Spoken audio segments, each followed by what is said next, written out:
ఓం నమ శివాయ. ఇప్పుడు మనం ఒక మహనీయుడి గురించి తెలుసుకునే ప్రయత్నం చేద్దాం. కొన్ని దశాబ్దాల వెనుకన 1879కి పోయి మనం తిరుచుడిని దర్శిద్దాం. 500 గడపగల చిన్న పట్టణమనో ఒక పెద్ద గ్రామమనో దానిని వర్ణించవచ్చు.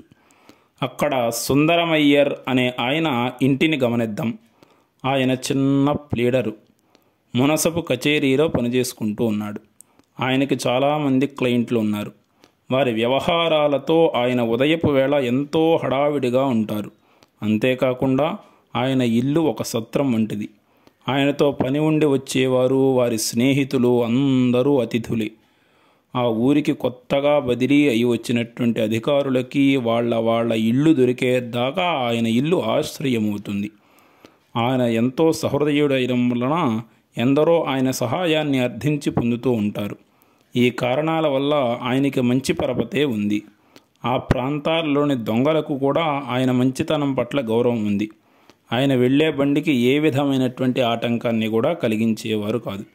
మొత్తానికి ఆయనని గ్రామ పెద్ద అని అనవచ్చు. ఆయన సంపద కానీ సంఘంలో గౌరవం కానీ మనకు అంత ప్రధానం కావు. ధార్మిక తాత్విక రంగాలలో ఆయన గొప్పతనము ప్రభావము తెలుసుకుందాము. ఆయన స్వయం కృషితో పైకి వచ్చారు. గ్రామకరణం అని ఇదివరకు అనేవాళ్ళు. వాళ్ళ వద్ద గుమస్తాగా నెలకి రూపాయల వేతనంతో తన 12వ ఏట జీవితాన్ని ప్రారంభించారు. ఆ ఉద్యోగాన్ని వదులుకొని నికరమైన ఆదాయం అంటూ ఉండని అర్జీలు వ్రాసిపెట్టే వృత్తిని కూడా చేపట్టారు. క్రమేపీ ప్లేటర్గా స్థిరపడ్డారు. ఆయన స్వభావం గురించి, ఆయన దృఢత్వాన్ని, పట్టుదలని, ఓర్మిని, నిశిత బుద్ధిని కూడా ఆయన ఫోటోను చూస్తే మనం గమనించవచ్చు. ఈ లక్షణాలే ఆయన ఉన్నతికి కారణాలైనాయి. ఇవే మన కథానాయకుడు, కీర్తిమంతుడు అయినటువంటి ఆయన కుమారునికి కూడా ఉన్నాయి. ఇకపోతే ఆధ్యాత్మికతలో కానీ, తాత్విక చింతనలో కానీ, ధార్మిక బుద్ధిలో కానీ సుందరమయ్యకు చెప్పుకోదగ్గ విశిష్టత ఏమీ లేదు. ఆ రోజులలో కాస్త సంపాదనాపరులైన ప్లేడర్ల వలె ఉండేవారు. వారింట్లో నిత్య దీపారాధనలు, నైవేద్యాలు పురోహితుడు వచ్చి జరిపిస్తూ ఉండేవాడు. అప్పుడప్పుడు గుడికి వెళ్ళి ప్రవచనాలను, హరికథలను వినడము, లేకపోతే ఇంటి వద్ద పురాణాన్ని పఠించడము, ఇవే మతపరమైన కలాపాలు. కానీ ఆ వంశంలో ఒక చిత్రం ఉన్నది. ప్రతి తరంలోనూ ఒకడు మాత్రం సంసార జీవితాన్ని త్యజించి పరివ్రాజకుడు అయ్యేవాడట. సుందరమయ్యర్ పెద్ద తండ్రులలో ఒకరు కాషాయ వస్త్రాలు ధరించి చేతిలో దండము కమండలము ఉంచుకుని సన్యసించి పరివ్రాజకుడయ్యాడు. ఈ వంశంలో ప్రతి తరంలోనూ ఒక సన్యాసి ఉద్భవించాడు. ఒకసారి ఒక బైరాగి వాళ్ళ ఇంటికి రాగా ఆయనని సవ్యంగా ఎవరూ కూడా సత్కరించలేదట. ఆఖరికి భోజనం కూడా పెట్టలేదు. ఆయన ఈ వంశంలో ప్రతి తరంలో ఒక్కడు పరివ్రాజకుడై తిండి కోసం బెచ్చమెత్తుకోవాలని శపించిపోయాడట. ఇది శాపమో ఆశీర్వాదమో ముందు తెలుసుకుందాము. సుందరమయ్యరికి తన కుమారుల్లో ఒకడు సన్యాసి కావచ్చునని అనుమానమే కలగలేదు. 1892లో ఆయన పరమపదించేప్పటికీ ఆయన 3 కుమారులు. పెద్దవాడు నాగస్వామికి 14 సంవత్సరములు, రెండవవాడు వెంకట్రామనికి 12, ఆఖరివాడు నాగసుందరానికి 6 సంవత్సరాలు. వీళ్లలో ఎవ్వరికీ విపరీతమైన ధోరణులు లేవు.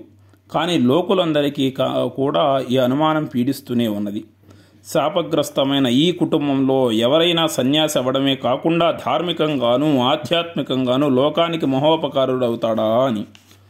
పెద్దవాడు నాగస్వామి తెలివిగలవాడే, కుటుంబ పరిస్థితిని మెరుగుపరచగలవాడేనని మనం ఆశించవచ్చు. అతను చదువుకొని గవర్నమెంట్లో ఏ గుమస్తాగానో చేరి చివరికి డిప్యూటీ కలెక్టర్ పదవిని అందుకోవాలని అందరి అభిలాష కూడాను. ఆఖరివాడు నాగసుందరం గురించి ఆశలు పెంచుకోవడం కానీ, అతని భవిష్యత్ ఎట్లా ఉంటుందోనని అంచనా వేయడం కానీ సాధ్యం కానంత చిన్న వయసు. ఇక రెండవ ఆయన వెంకటరామన్. విషయం ఏమీ ఆశాజనకంగా లేదు. చదువంటే అశ్రద్ధ. సహజంగా చురుకైన వాడైనా చదువులో పెద్ద పురోగతి కనబరచలేదు. క్లాసుకు వెళ్లే ముందు పాఠాలు చదువుకునేవాడు కాదు. ఎవరైనా జరిగిన పాఠాన్ని చెప్పగా ఒక్కసారి విని జ్ఞాపకం ఉంచుకొని క్లాస్ అయ్యేపాటికి మర్చిపోయేవాడు. చదువు అంటే అంత అనాసక్తత అతనికి. ఆటలంటే మాత్రం ప్రాణం. స్నేహితులతో కలిసి గంటల తరబడి ఆటలలో, పందాలలో కాలం గడిపేవాడు.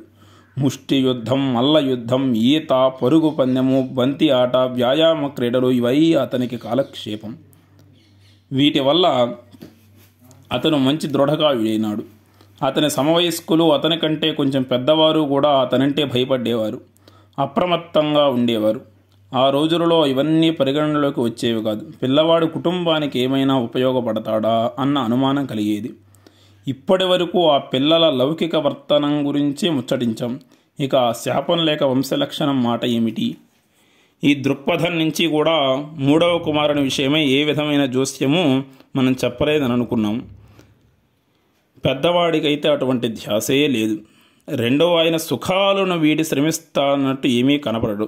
అతని గతం 1, 2 శుభ సూచనలు మాత్రం ఇస్తుంది.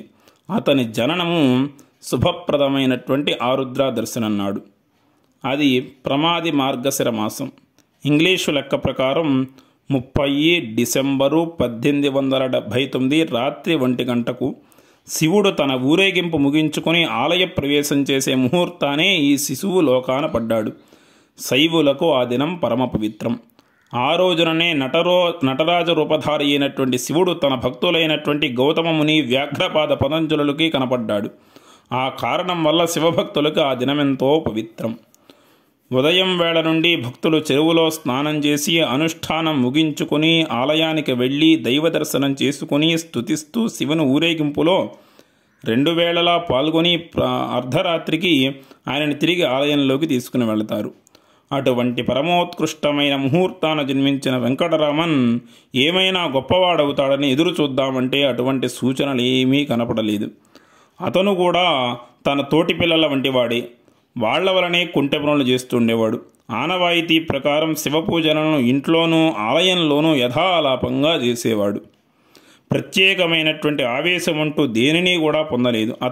అతనికి దేవభాషలలో కానీ వేదాలలో కానీ శిక్షణ లభించలేదు.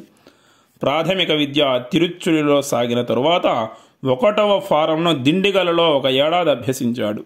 ఆ తరువాత తరగతులు మధురైలోని స్కాట్స్ మిషన్ స్కూల్లోనూ అమెరికన్ మిషన్ హై స్కూల్లోనూ సాగాయి.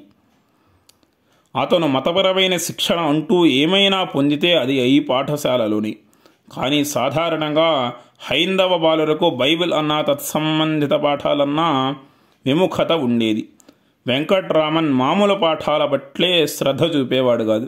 ఇక ఈ మత సంబంధమైన వాటి పట్ల శ్రద్ధ అసలుండేది కాదు. ఇంచుమించు స్కూలులో ఆఖరి దినాల వరకు అతను దేని పట్ల ప్రత్యేకమైన శ్రద్ధని కనబరచలేదు.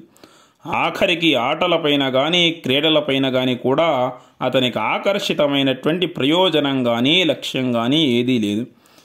ఏతావాత 1896 వరకు సుందరమయ్యరు కొడుకులు ఎవ్వరూ ఆధ్యాత్మిక వికాసం గురించి సూచననైనా ఇవ్వలేదు.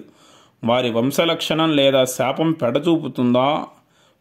ఒకవేళ పొడచూపినా ఏ జ్ఞాతుల ఇంటిలో పొడచూపుతుందేమో అని అనిపించింది. వెంకటరామన్ జీవితంలో రేగనున్న పెను తుఫాను యొక్క జాడలు 1895 సంవత్సరాంతంలో ప్రప్రథమంగా మనకి గోచరిస్తాయి. నవంబరులో ఒకనాడతను తమ స్వగ్రామము తిరుచుడి నుండి మధురైకి వచ్చిన ఆయనని చూశాడు. మామూలుగానే ఎక్కడి నుండి రావడం అని అడిగాడు. ఆయన అరుణాచలం నుంచి అన్నాడు. ఈ జవాబు ఆ యువకుని పట్ల ఒక సమ్మోహనాస్త్రం వలె పనిచేసింది. అంతకుముందు ఎన్నోసార్లు అరుణాచలం పేరు విన్నాడు, కానీ ఏ విధమైనటువంటి అనుభూతిని కూడా కలగలేదు. ఈసారి మాత్రం ఆ పేరు వినగానే అతని మనస్సు సంభ్రమంతో సంతోషంతో పులకించిపోయింది. సర్వవ్యాప్తము, పరమ పవిత్రము, సర్వశక్తి సమన్వితము, కరుణాపూరితము అయిన సజీవ ఊహలతో మనస్సు నిండిపోయింది. అంతేకాదు, దూర తీరాలలో పవిత్రమైన ఆవరణలో గోపుర శిఖరాల నడుమ ప్రతి ఇసుక రేణువు, ప్రతి చిన్నరాయి పవిత్రమైన అద్భుత లోకానికి అస్పష్టంగా గోచరించిన ప్రతీకలైపోయాయి ఈ ఊహలు. అటువంటి పరమోత్కృష్టమైన ప్రదేశాన్ని ఎవరో స్వయంగా చూసి తిరిగి రావడము ఆ యువకునికి విస్మయం కలిగించింది. వెంటనే ఏమిటి, అరుణాచలం నుంచా? ఎక్కడుందది అని ఉత్సుకతతో అడిగాడు. ఇప్పుడు ఆశ్చర్యపోవడం ఆ ఆగంతుకుని వంతైంది. అంత లోకజ్ఞానం లేని ఆ యువకుని పట్ల జాలితో తాపీగా ఆయన చెప్పాడు. అదేమిటి, నీకు తిరువన్నామని తెలియదా? అదే అరుణాచలం. వెంకటరామన్ మదిలో రేగిన జ్వాల దీనితో చప్పబడిపోయింది. ఆ తర్వాత చాలా కాలం దాకా అరుణాచలం తలంపే రాలేదు. అయితే ఇప్పటి వరకు ప్రశాంతంగా ఉన్న ఈ మనస్సులో ఈ అలజడికి అర్థమేమిటి? అది అంతర్గతంగా రగులుతున్న అగ్నిజ్వాల వలె పెద్దదై వెలుపలికి వచ్చి గతాన్ని పూర్తిగా దగ్ధం చేసి వర్తమానాన్ని భవిష్యత్తుని అనూహ్యమైన రీతిలో రూపొందిస్తుందా, లేక మనస్సులో అస్పష్టంగా కదిలిన చిన్న తరంగం మాత్రమే అయి అతని జీవన సరళిని ఏ విధంగానూ ప్రభావితం చేయకుండా పోతుందా? ఏమో, ఎవరికెరుక. మరికొన్ని నెలలకి మరొక సంఘటన జరిగింది. అతను తమ ఇంట్లో పెరియ పురాణం అనే పవిత్ర గ్రంథాన్ని